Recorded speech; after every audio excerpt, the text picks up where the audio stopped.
बिस्मिल्लाहिर्रहमानिर्रहीम। दोस्तों अस्सलाम वालेकुम। आज की इस वीडियो में हम पीचट्री अकाउंटिंग सॉफ्टवेयर का lesson number 3 vendor part first discuss करेंगे। इससे पिछली वीडियो में हमने इन्वेंट्री को कंप्लीट डिस्कस किया, तो आज की इस वीडियो में हम वेंडर को डिस्कस करेंगे।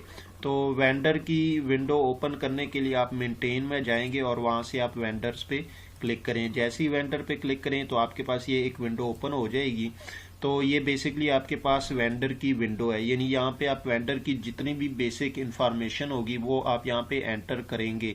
अब हम वेंडर को डिफाइन करते हैं, यानी वो तमाम कंपनीज या इंडिविजुअल पर्सन्स जिनसे आप अशिया, गुड्स या सर्विसेज परचेज करते हैं उसे हम वेंडर कहते हैं। अब देखिए, परचेजिंग जो है ये दो तरह की हो सकती है। एक तो कैश परचेजेज है और दूसरा क्रेडिट परचेजेज है।